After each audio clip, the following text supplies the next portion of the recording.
It's Saturday afternoon, the day before the swap meet, and we're up here in Sheffield talking to one of the stalwarts of the UK rodding scene, a chap who's been on that scene probably almost as long as there's been a scene, surely. Afternoon all. So yes, this is Bryan Whitfield, and yeah, you have been on the scene a while, haven't you? It feels like it, yeah. It feels like it. I think when you've got my kind of work rate, Dave, you do feel old. Trust me. Yeah. So when did you drop onto the whole sort of UK scene, or was it the American scene first? American scene first, because when I was a kid, I went in a newspaper shop. I think it was threepence a week. They all threatened me a bit spending money, and I found a magazine on a rack, only sort of this big, and it was called Hop Up. Oh, and, yeah. Like I was like 8, 9 years old, so there's this coloured photographs of these amazing cars, and I'm thinking, is this even real? And you know, I mean, like grim pissing it down Sheffield on it, and this is and these cars, wow. So I hid this magazine because it was, I think it was 1 and 6, and I only got threatened. So I hid it behind all the magazines, and I saved my threatences up for a few weeks, then bought it. But in between, I was very near to that newsagent's. I saw a silver Daimler Dart with flames on it. Wow!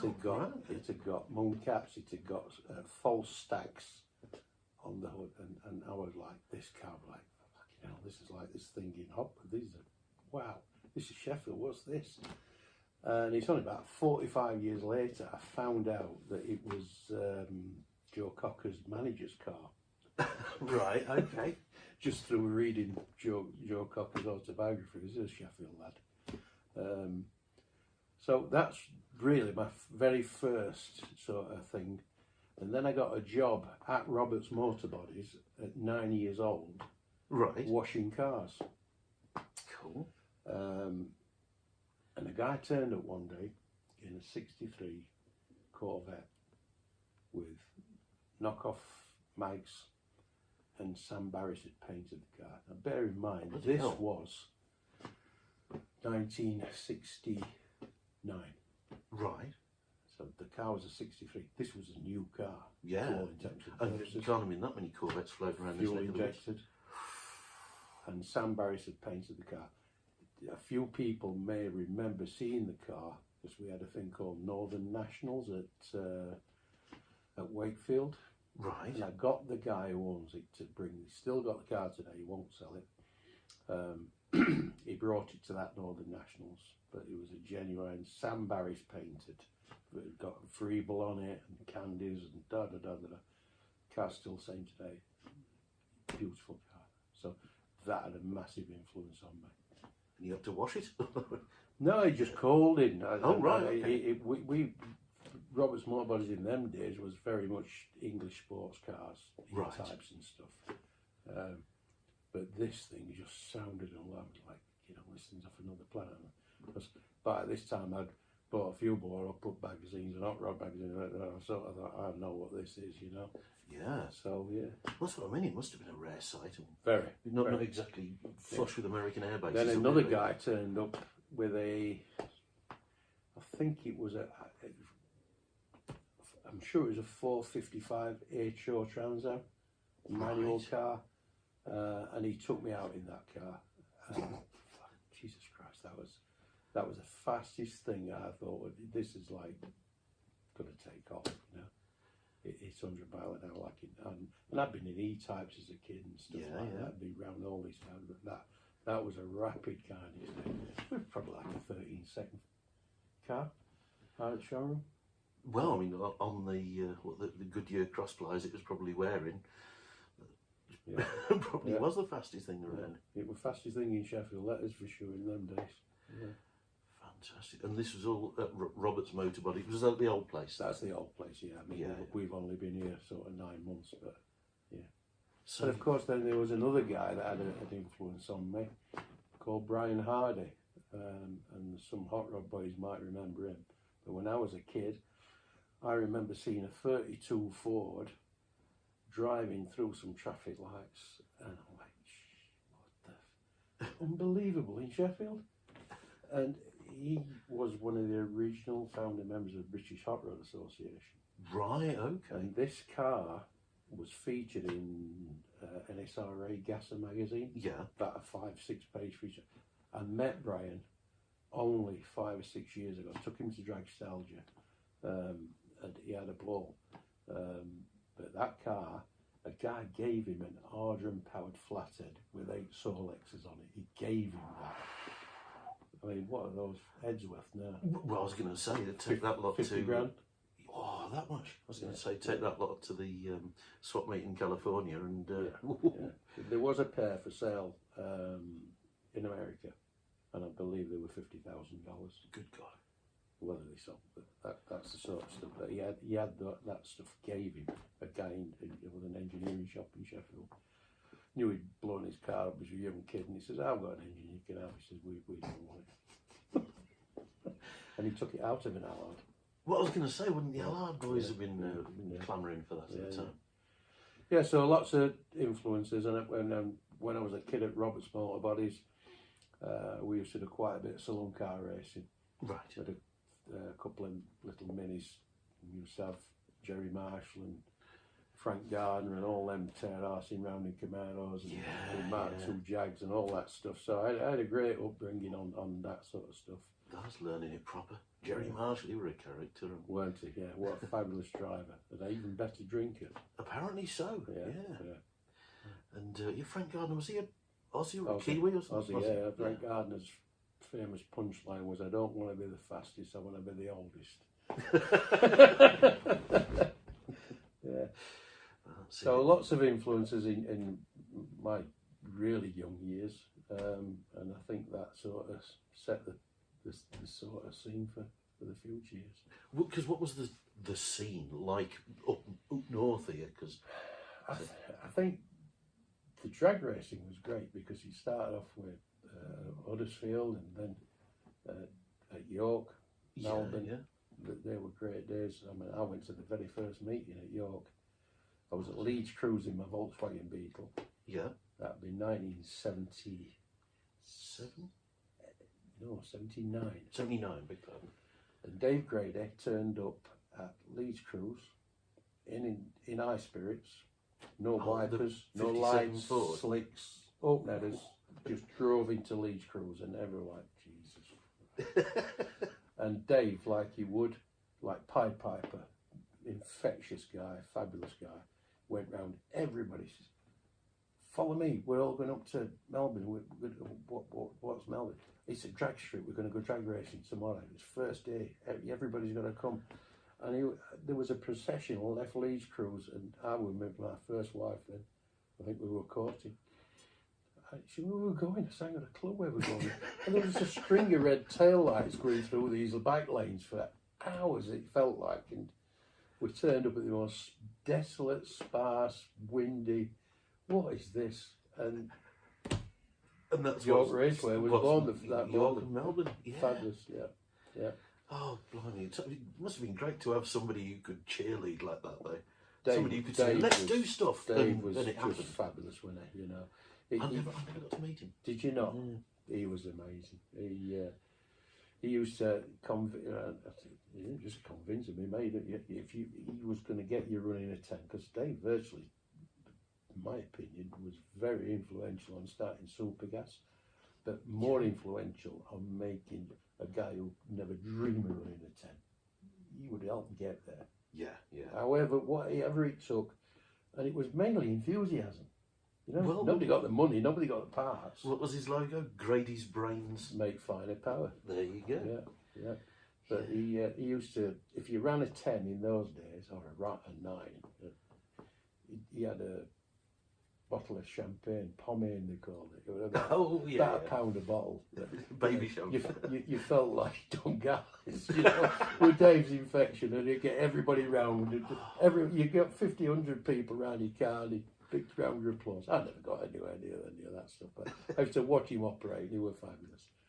Yeah. What a geezer. And of course, he was big in the Street Freaks Yeah. And them days Yorkshire Street Freaks, and I was heavily into Steel City Cruising in those days. I think I was chairman for about 7 years. So we used to do lots of stuff. Steel City, the local Steel, club. yeah, it was a big club, big car Yeah. club, but never much into racing. It was always very much hot rod, street rod, Yeah. custom cars, car show guys, field cars. Very little racing side of it. Roger Butterworth was the guy that pulled me into drag racing. Of course, yeah. The most famous car being Snow White, Absolutely, still around. Absolutely. And still white, yeah, as far as I know. But he also had the Schwartz brothers' old Nova, 69 Nova, insurance in motion Right, car, yeah. which was an acid dip car. Oh, so flyweight thing. Didn't last very long in this environment, No, unfortunately. But yeah, Roger had that car. Life expectancy of bog roll up here Exactly, in the rain. Yeah. So Roger was massive. All my sort of, from the minute I met Roger, he was a fabulous man and had a great influence on me. Another cheerleader, as I remember, he could generate enthusiasm. He was extraordinary, and people that know him will know what I'm talking about, and it's very difficult to describe how I've seen. We used to sit around caravan having a beer, and like everybody does. Roger just get talking to a person he'd never ever met before, and you'd see that person 20 minutes walk away, and they'd actually be beaming, smiling, and they'd feel like they've met a friend for life. Yes. They'd feel inspired and enthused, and whatever they were thinking about doing, Roger had sort of formulated a plan for them, and off they went, and an incredible guy. So he was a walking boot up the arse. Yeah, absolutely. And he was the only person in my life that ever used to just ring randomly and say, "Brian, we'll go down to Frank's tonight." "All right, Roger." Anybody else who goes, "Fuck off." I'm too busy, And it just happened. It just happened. It made people drop things and absolutely, do. Absolutely. That's brilliant. Yeah. And he would regularly sort of, we'd sit and talk, and I said, "This fucking car, I can't get this car on that track, Roger." And Roger would just said, "Tell me what he's doing, Brian." Henry Arwright used to go down the track, and he said it was like a drunk out in a pub going down the track, and it was horrendous, pitching you all like a rowing boat. To the point, a couple of times at Avon Park, fire engine followed me down. It was that bad, they thought it was going over. And they got to it, and Roger said to me, "You stick an anti-roll bar on back of that, put some new coilovers on, lower it a couple of inches." And it ended up, did that, and I think it cost, I'd got a pair of coilover shocks that weren't leaking. And I put an £8 BMW 3 Series anti-roll bar on back. Right. And it ended up like a pro stock deal. It just sat down straight away. Absolutely flat. Bang, around low tens.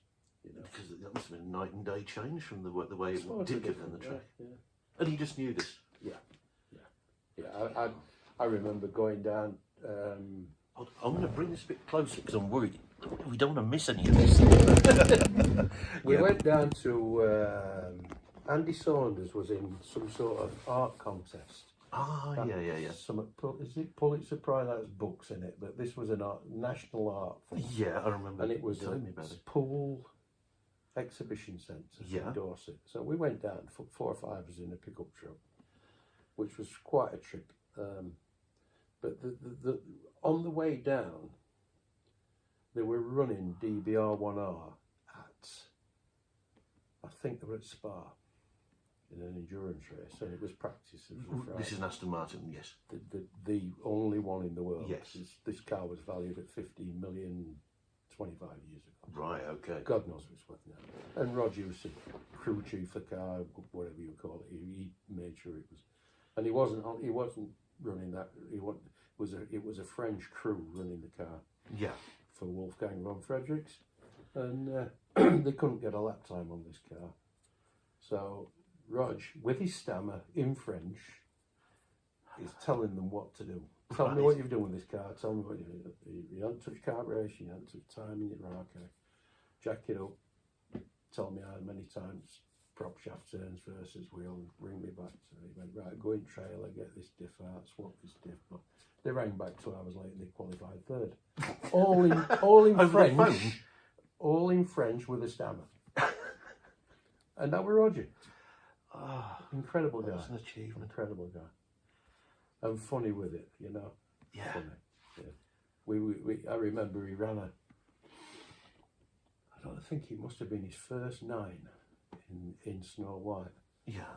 So we went, I don't know if you remember, you came out at Avon Park, drove back to Stratford. There was a really nice pub on right hand side, sort of set back. The New Inn? Oh, it? no, I don't know. I don't know how oldie worldy it is. But yeah. Anyway, Saturday night, so we're covered in shit, overalls, dirt, whatever. There's about 10 of us, and we're going to celebrate, Rog. So we're going, and this guy like looks to it's like a really flash restaurant. Absolutely, yeah, we are what we are. It's 10 of us, mate. Can we have a steak and a bottle of wine? I'm sorry, sir, we're fully booked. So Rod's got 100 quid and stuck it in his top pocket. He says, just get a steak and a bottle of wine. We'll be out in your hair. And then, follow me, sir. So we sat there and we had this fabulous night, and he came with Bill and he knocked the 100 quid off. That's a bit clumsy for a maitre d', isn't it? Oh dear, yeah. So, nice one. I mean, And I mean, that car, that Snow White, because he was a super gasser as well with that, wasn't he? yes, it was. Wasn't it still street legal at the time? You know what? I think the car originally, when it was red, was street legal. Yeah. But when Rog back after it, and it came out, it was an out race car. Right, okay. And in actual fact, I had a few issues with Roger on that car because the back end of the car was brilliant, but all he did was dump the whole front suspension onto the bump stops. The front suspension in that car was the air in the tyres. Ah, right, okay. And he was trying to run an 8. And he was very close to it. He was running 9 1s, 9 0s for, you know, and I said, Rog, this thing, you know, come on. And it finished, he got away with it, and it did go into a wall, and I'm sure a few people remember that. Right. Yeah. I was going to say, this would have been back when a 9 from a street car would have been hot yeah. shizzle. Yeah, it'd have been cheering in grandstands, wouldn't it? That's it. Yeah. But, you know, Roger's only got to stand in Barney, whatever, you know, and God bless him. Yes, top geezer. And still talked about. Absolutely, yeah. What a legend. Yeah. I mean, talking of legends, you had a few notable cars of your own, haven't you? I've had some fun, mate. Yeah. I've had some fun. Yeah, I've been very, very fortunate, and you make your own good luck to some degree, but I think Henry Iride was probably the car. I never realised how big a deal that car was, because I went on Facebook because my daughter went bikepacking around the world. It was the only way I could stay in touch with her. I didn't have a clue what technology, all that shit. So, and then I bought Henry. I had a chance of buying Henry Iris off Keith Killen, and I thought because that had been disappeared for a few years, lots hasn't of it? years. Yeah. Anyway, I got the car and started restoring it, and then I put a few pictures on Rods and Sods. In those days, we did the full build on Rods and Sods. Yeah. But then I went from Facebook. I went from 78 friends or whatever, token number, to 2,300. I ate it in the space of 3-4 months. It was just ridiculous, and it just shows how iconic the car is. So the car's a legend. I ain't not a legend. I'm just fucking old car now. Yeah. But yeah, I mean that was quite a project to take on, because that's not the sort of thing you could get wrong, is it? Not really, no. Not what I'm suggesting you get it wrong. You know what I mean? Well, it's kind of like Snow White. You couldn't change it. No. And I personally believe, it's all up here, but I do believe these cars should have some sort of preservation order on them, like a property. You shouldn't be allowed to piss around with them. And I can think of several cars I'm not going to mention that I look at them and think, what have you done to that, And these things were they were great back in there. I know we were talking earlier outside. Yeah. There were a lot of junk around, and there was, but certain people got it right, and they led the way for all those guys, didn't they? You know. But that's it for every Ford Pop that was built on the street outside your house using tubs of filler. Yeah, but I'm sure Stu Valens wouldn't mind me saying, you know, a lot of the work on that car originally. Right, we'll try and pick that one back up. Sorry about that. A phone call interrupted the recording. So you were saying, Yeah, Stu you know, Valens. I'm sure, you know, Stu wouldn't mind me saying, and a lot of these cars were pretty rank the way they were put together back in the day. But what they were, the end product like was, wow, look at this thing, you know. Well, that's it. I suppose a few coats of paint and the lights of an indoor car show, and yeah, a lot of things could they weren't short on body filler, let's put it that way. Yes. And dubious welding. So I remember you telling me about some of the construction elements on Henry that wouldn't have stood up today. And no, but this is it, you know. They weren't short cars, were they? You know, and well, I suppose they were in a way because they were all at Ali Pally in Manchester, but nobody was that. It was, let's have some fun. Let's get this thing on the road. Let's have some, and that's what it was all about. Let's look cool. And I think we've lost a little bit of that now. I got involved in judging best in Britain at Peterborough. Yeah. For 5 or 6 years, and whilst it was enjoyable, it was certainly. There's an element of people that take it far too seriously.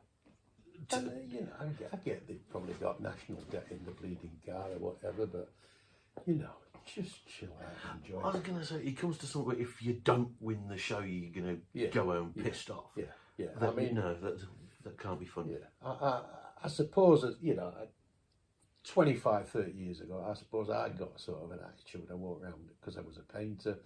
I was looking at paint. I think, well, mine's better than that. You know, I deserve to win, you know, all that bullshit. Because now, to be honest, I've got to an age where I just look at every car in that field. I think, I tell you what, it's having some fun with it. You can get on with it, mate. Well done. Quite right, absolutely. And there was a SEMA show a few years ago, and I tell this story regularly to people when we put that. It's the keynote speaker at SEMA that year. It was called the 3%. And I thought, well, what's this guy? What's this all about? And he was saying that out of every part that's made for aftermarket and racing, and off-road and boats and whatever else, it's either sat on a project floor, sat on a shelf in a dealership or a parts, whatever, on a project in a garage. And there's actually 3% of all the aftermarket parts that only make it onto a track or the road. Bloody hell. So if you're one of the 3%, pat yourself on the bleeding back. And that was his speech, basically. Yeah. But, you know, it just makes you, you know, and I don't care if it's half done, rat rod, whatever. Well, maybe rat rod we could have a conversation about, but, you know, have some fun. Well, this is, I mean, I've always said that there shouldn't be rules to building a hot rod, because there's good engineering and there's bad engineering. Yeah, they should be but safe. Other than that, they should be safe. They should be safe, and that's it. I have a little bit of an issue with some rat rods where there's shit stuck out at all angles, and you think, well, you know, coppers and Vosa, you're just giving them bait. Ammunition, yes. Yeah. So, but we'll move on. Let's keep it positive. It might look cool, but does it look cool to the local bobbies? And there's plenty of good-looking cars that if you pull them apart, they'll be like, Jesus Christ, well, you know. Well, don't doubt it. Filler and paint can do a lot, as I well know. Well, I was going to say, have you spent your working life here at Roberts then? Yes. Well, yes and no. I set off at Roberts Motor Bodies when I was 9 years old. Yeah. And then they weren't big enough to give me an apprenticeship, so I went in a Ford dealership. Right.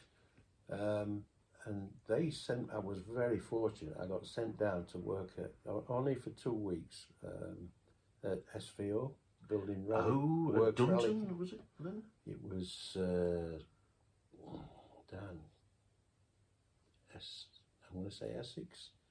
Oh, right. Okay. Special Vehicles Operations. Yeah. Michael Turner was the manager of the rally team. Yeah. And I was involved in building the World Cup rally shells. Bloody hell. Just seam welding them all up and all that stuff. Right. So very, very fortunate, yeah. Well, and what would this have been? Mark II escorts? Mark 1 escorts. Blimey. Yeah. Then I got my apprenticeship, went back to work at Roberts. Then I got what they call headhunted in those days. It was basically somebody phoned up and said, does they want a job? But it was a management job, managing a body shop. Right, okay. Which I hadn't got a clue about, but I thought, company car, wear a suit. So I did that. That was in a Vauxhall dealership. Enjoyed that. I set off with 5 guys and ended up with 73 guys across 3 shops. Bloody hell. Ended up working for Vauxhall Motors on a secondment, putting in their Vauxhall approved body shop program. Then I went to work for General Motors in Detroit for a couple of weeks as a secondment, and then a thing called Saturn Project. I don't know if you remember Saturn. Saturn, yeah. Which was, the car was an absolute load of garbage, but it was an attempt to compete with Japanese import stuff, 4-cylinder, fuel economy cars, blah blah blah. Didn't last that long in the end, did it? No, it didn't. No. But they ran at the side of it a concept called no haggle selling. So that was the price of the car. Yeah.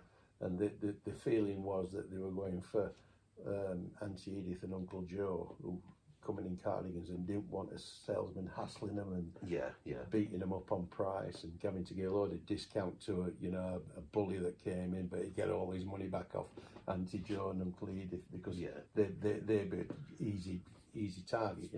It was, they were trying to be fair, and I got all that, and we actually tried to bring it back and look at doing it within Vauxhall, but you know what? Everybody wants a deal now. Everybody wants to haggle a deal. And feel like they've got something out of a deal, and that's the way of the world. So, yeah. And you ended up back at Roberts? Eventually, yeah. Malcolm Roberts, who's still alive today, bless him, he's 88, 89. He phoned me up and he said, I'm retiring, do you want to have a go at this? And I said, Malcolm, I've been in a suit for 12 years. I ain't got a day's work in me. Get out.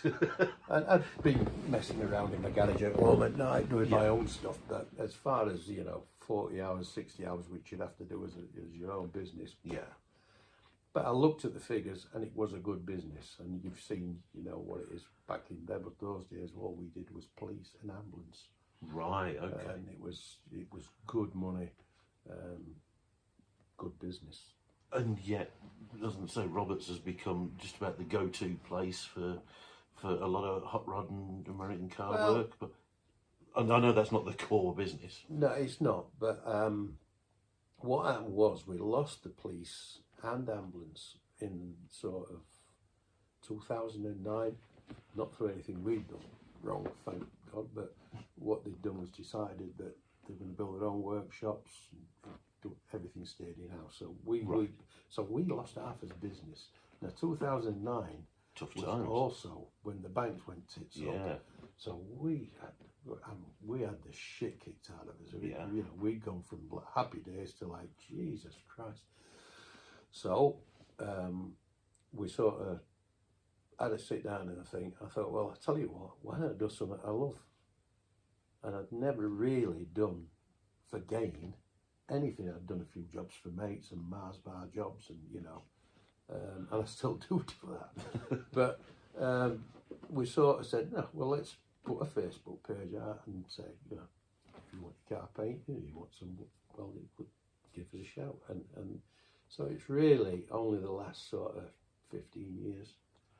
No, because I thought that was your specialty for donkeys. No, right, no. okay. My own stuff and a mate's bits of stuff, but now it's pretty much, it's probably 25% of our business. And I've actually retired. How's that working out for you? I'm down to 7 days a week, but I don't do nights. Oh, I'm doing all right. I'm fine. I mean, I love what I do, and I'm here every day. I come in the morning, work, I go home when I get fed up, and I'm doing my own projects. I'm helping out with little bits of customers' projects. We've got a kid here called Chris Lister, John Lister, who I taught. I think most people know John Lister's a metal magician. I Right. taught him when he was a kid. John's gone off. John could work anywhere in the world. He can make you anything. Right. His son is a fabulous painter, a fabulous craftsman, and he's sort of doing all this stuff with me. It's no secret. We've just painted Rousseau's Rat, which is a four colour fadeaway paint job. Chris has painted that, and it looks amazing. I tell you, when that's sign written and it goes back to pod, it will be like, holy shit! When they line that up with Roaring Rat and all this, what a great looking car that's going to be. Cool. Just for anybody who doesn't know, Chevelle, yes, 69 Chevelle, yeah, and one of the early pro streeters. Well, what class was it? Was it Heavy Street back in those days or whatever? That sounds about right. Yeah. Because we are going back It to was the 80s. one of the with it. best cars to watch at Santa Pod when Yeah. it came over. It was just, what a car, just proper. It was one of the few cars that get Sweezer run for the money, wasn't it? Yes, yeah, I suppose it will. So that's so we've got, you know, as you've seen, we've got a few projects in there, and Chris he's loving it, and he's learning stuff every day, and he did a lot of the paint work on Speed Freak with me. Yeah. So he's getting well into it. So we're quite, you know, come and call us, guys. We're still in business, and we enjoy what we do. And you know, Well, I would just say cost is always a thing, but you know, people say, Jesus Christ, how much for a paint a car? Well, I tell you what, I have a little story. Come and work with me. Come and work here for a week. And I've said that to everybody that's ever had a car painted here. Come and work here for a week. Nobody's ever lasted 2 days. But I'll leave you to it. I'll leave you to it. This is a nightmare. oh, this is it. I mean, I can't imagine. I mean, the paint alone these days must be It's through the roof. for the isn't stuff it? you're Yeah, using. it's through the roof. Not the rattle can of shite I end up with. Yeah. And yeah, it's not Earl Schreib. I'll paint your car for $50 anymore. Is it? Yeah. It's quite extraordinary. Yeah, 5 years ago it weren't cheap to do a good paint job, but the cost of materials now is, and the other problem is the materials are horrendous because they've took all the solvent out. Yeah. So now you put it on, it's like pudding, and it is. It's almost like a golf ball finish. That's Right. the best you can get off a gun, because we're trying to save environment. So there's no thinners. The hardness are now high solid hardness, so there's virtually no liquid in those as such. So there's no the paint can't flow. Yeah. You know, I could paint a car in 1979. I could paint it Saturday morning. It could win best paint Sunday morning. Just, you know, it'd be dry. You nib it off, machine polish it, mint.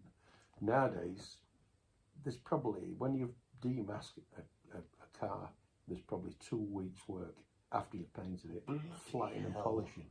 And you have to start with sometimes 600 grit and then work up to 3,000 grit. And, you know, you work it out. How many hours does that bring in? There's probably 80 hours after you've painted a car, getting it to a state where you give it back to a customer. That's crazy. 80 to 120 hours sometimes. So how does it work then with custom paints? Because presumably Well, it's not the same as your mainstream guff. the lacquers are, you know, it doesn't matter what you do. When they talk about candies, pearls, whatever, flakes, water-based paint, Yeah. it all ends up with the same lacquer on Right, top of it. You okay. can buy cheap lacquer, you buy good lacquer, budget lacquer, you can buy good lacquer. It's still lacquer. Yeah.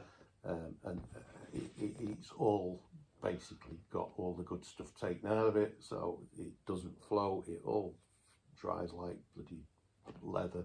So you've just got to man it. I mean, I've always said, jokingly, I've always said that I'm a crap painter, I'm a good polisher. But that's basically what it's ended up being nowadays. You know, it comes out of gun and it's rough. It's very, very orange peeling, and you've got to flatten polish the finish into it. Wow. You know. So, I mean, one thing I've noticed, just looking around here, all the pictures on the wall, it seems to be a big thing now, rebuilding old rods and customs. Well, yeah, I've certainly seemed to have found a little niche in that. I mean, did that start with Henry, or was that? I think, yeah, most definitely. You know, and it's you have that many conversations in bars, at pod, and wherever else you're at, car shows, and you know, people say to you, "Oh, I've got this. What do you think?" And it's whether it rings your bell, innit? Because you know these jobs aren't like doing a head gasket on a Sierra. You've got to buy into it. Yes. Oh yeah. You know, and if it rings your bell, you're going to go, yeah, well, let's have a talk about that. And sort of, I don't think I'd. If you'd have come to me with a Fordson in a million bits that had been sat in a container for 36 years, rotten, and a load of crap, and said to me, will you build me this, Bryan? I don't think so, mate. It's speed free. Yeah, bring your RAM on there. Yeah, because speed free, I'm looking at, is it? Yeah. So, and as well? No, I didn't do open bothered. No. That What I did, I had a fiberglass cabinet. That's where I've got that idea from. Yeah. I always fancied. Well, several people said over the years that open bothered was such a complicated paint job it couldn't be replicated. Yes. Probably only by John Baldacchino. Bless him. Who's just passed, yeah. Rest in peace. And I love that paint job. And I bought a cabinet. With that in mind, I was going to put a telly in it and have it be down at home. This cabinet is like the last foot of a Fordson van. The back end of a Fordson van. So I did it, really just to prove it could be done. Plus, I love the paint. I thought, what a paint job, you know. And I was so fortunate. Somebody, in fact, it was a lad called Lee Effney. Oh yeah, I know. Lovely lad. He posted me up on a conversation. He posted me up a copy of an old street gasser where they'd interviewed John Baldacchino. Yeah. And he talked about doing that paint job start to finish, every step. Wow. And I thought, I've got the blueprint. I can do this. Yeah. Because you couldn't work it out just looking at that. Right. So I did it, and I loved it. And I was going to put my telly in it and stick it in my man shed and whatever else, and then Melbourne was trying to get some money together to open the track. Yeah. And I thought, I tell you what, be a good raffle prize, that, wouldn't it? So I raffled it off, so I ain't got my Baldacchino telly box anymore. Oh, you know how to do it now. You can knock a few well, out in your you might have noticed there's another one there. I'd noticed. And Rick, who owns Speed Freak, came down to Super Nationals, and we just took Speed Freak to Super Nats, and Was that this year or last year? This year. I've lost track already. Yeah. So he said, just come over to Pro Laminates. I bought some. I want you to have a look at. I said, what are you showing me for, Rick? I'm retired. I said, plus I'm never working for you again. I'm sick of fucking sites. You know. He said, no. He says, I've got all them bits that you took off Speed Freak, that old back axle and this old front axle, and I want you to build me like a model test. I said, no, not happening. Fuck off. So he got there, because Nick and lads at Pro Laminates knew exactly what would happen, and they lifted back at their tailgate, and he'd bought me as a thank you another back end of a Fordson van to replace the hot and bothered one that I'd donated to that. So that was really nice of him. Yeah. But that's given me another 80 hours mask to do another hot and bothered cupboard, which I don't know if I've got enthusiasm, to be honest. Once you've done it, it's done really. That and what you're going to watch on the telly, it's all crap. Yeah, absolutely. So Speed Freak was the big news, and like I say, for some reason I thought it was last year, but that's just it was me not knowing which way's up. Well, it's been here 5 years, that, so it's been a long project. It got shelved a couple of times, but waiting for finance and stuff that these things do. Understandable. And what you set off thinking, it's not so bad, just everything had to be redone. So right, and yet everybody was so pleased to see it. But another sort of milestone car, I count my blessings in that regard. I think it really is nice to have sort of them two under your belt. Definitely, yeah. There's some mighty memorable cars. So is that going to be a thing now? Not just building new hot rods, but rebuilding old ones? No. Not necessarily The new you. thing for me is retirement. That's what it is. And yet you're still here. Yeah. Well, it's quite natural. Like most people in my position, they've got a shed or a yard full of projects they never get time to touch. So Yeah. I'm now working on a few of those, and the big thing for us is the fuel altered. Well, I was going to say that's the next along. Well, is that at Webster's? That's at John Webster's. Yeah. It's not so far off coming back up, but Oh, right. I'm very fortunate. Because I've got a really good friend, Ian Tubb, Who's also been around for a while on the scene, hasn't he? very experienced guy. Builds a great engine, builds a great car. Super Pro ET champion. Yeah.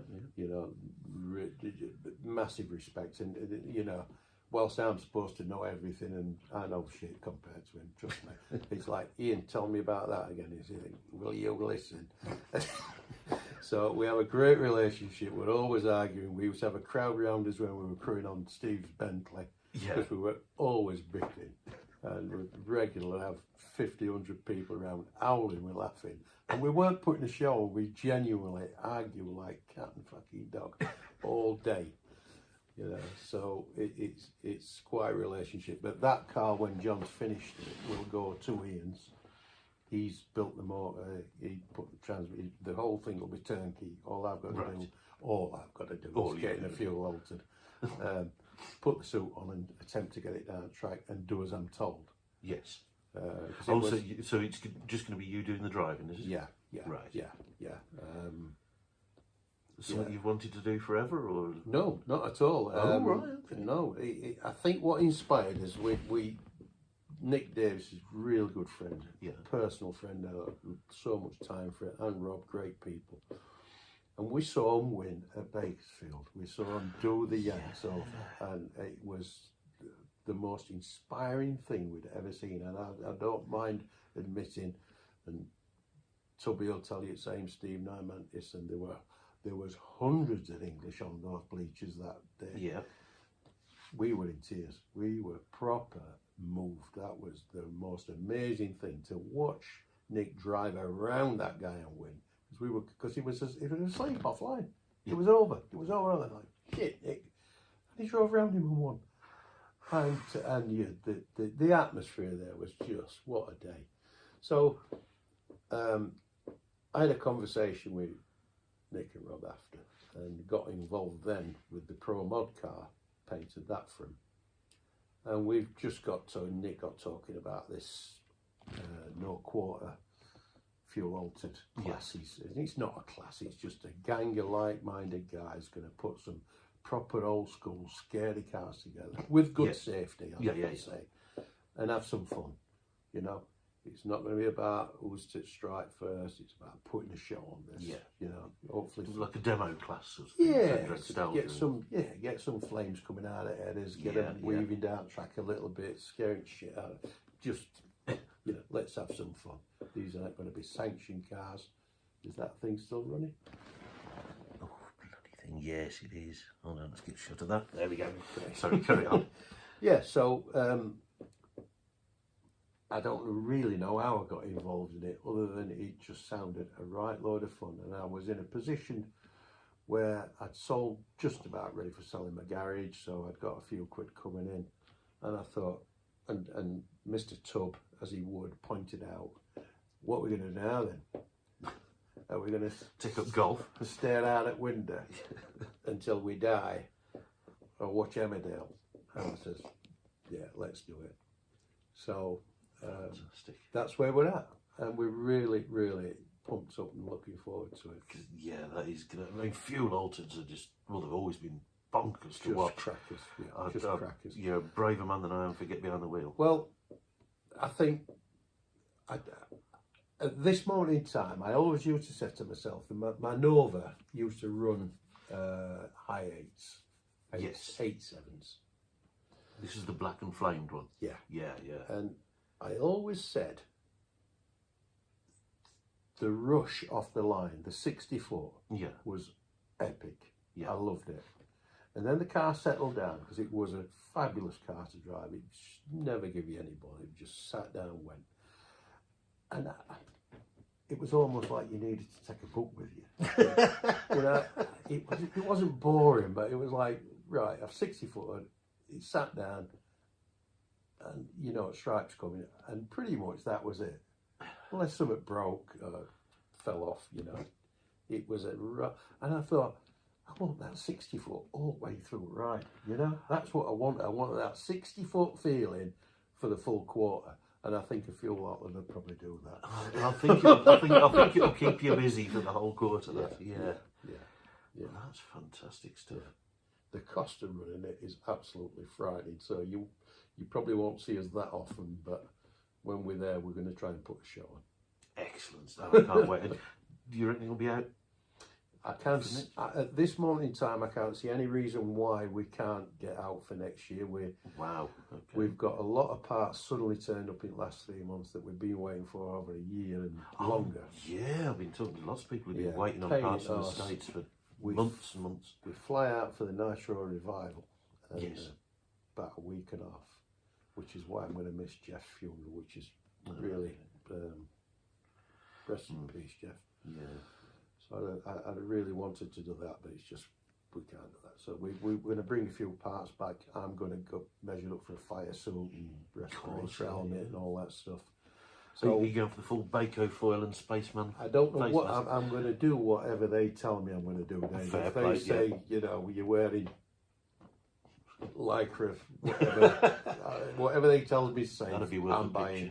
Yes. Because I'm running this thing, it's front engine, there's no windscreen, it's whatever's happening is going to happen. And, at your face. Yeah. Yes. So whatever they say I'm wearing their dollar. So Fair it enough. is what it is.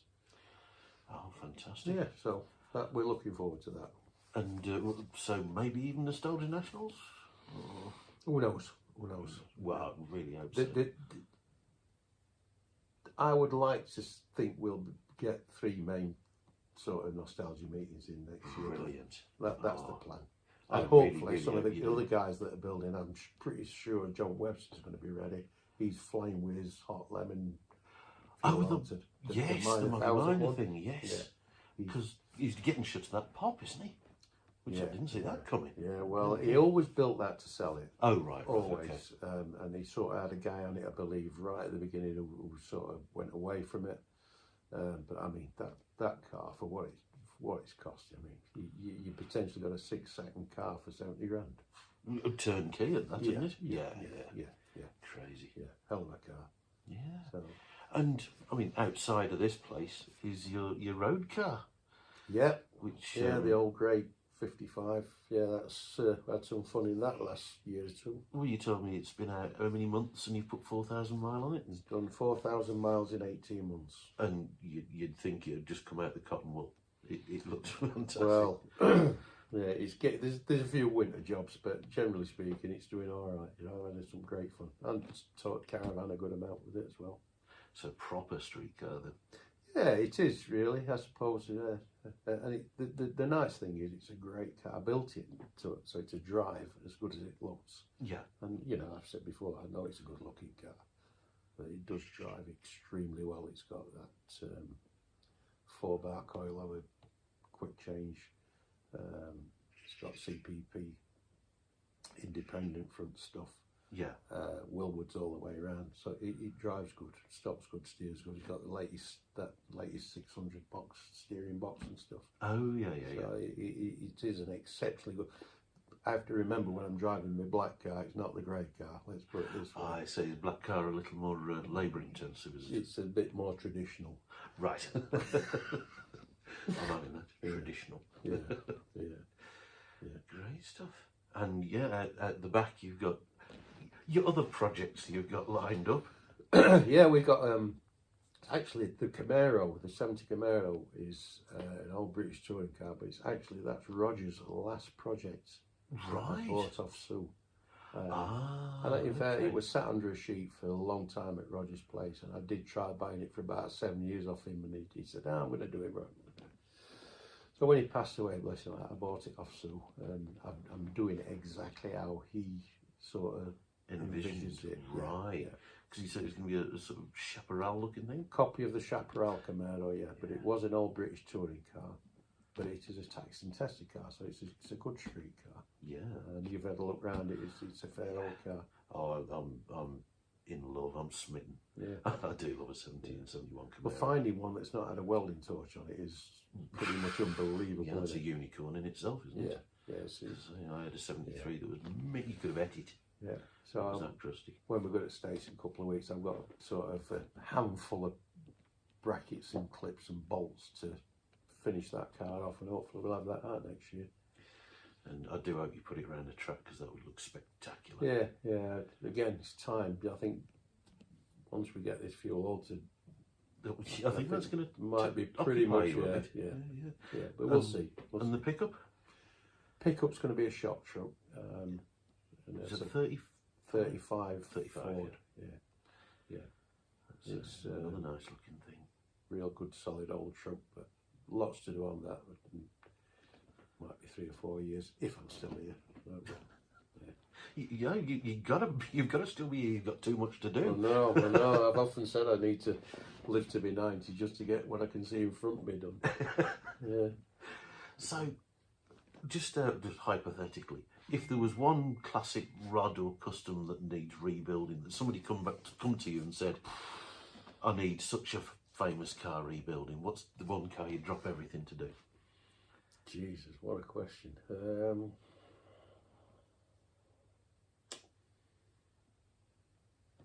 Wow. Because I suppose after Henry, the Henry's a hard act to follow. Really.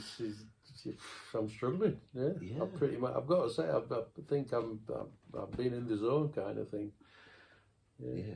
There's 1 or 2 old race cars I'd like to, I think, what was the Pop? The yellow one, it's still on road nowadays. Pinball Wizard? Pinball Wizard, yeah. Oh, God, yes, still around. Where is that? Is it up in Scotland or something? No, it's very near Matlock Belperway. Oh, so not a zillion miles from here then. Yeah, but a lad called Pete LeGrice, I think so. That name rings a bell, yes. Yeah. That I would love to restore back to what it was in the day. Well, it ain't that far away, is it? I mean, I think it is. Oh, it is. Okay, right, fair enough. Yeah, that's probably one of the cars I weren't going to mention. You shouldn't mess around with, but there you go. Yeah, I do know one of its previous owners was trying to buy it back a few years ago because he phoned me up and said, "Would I paint it if he got it?" And I said, "With pleasure." And right. Yeah, because that's another icon, isn't it? Pinball Wizard. Yeah. Blimey, Riley. Yeah, I need a pee. I don't know how long this is going to go on. Well, I was going to say, I think my phone's about to go flat. So, on that note, I shall say thank you ever so much. It's been an absolute pleasure and an education. And I really hope that shonky little microphone in this phone picked it all up. So, thank you ever so much, Bryan. Good to see you, Dave. Cheers very much. Thank you.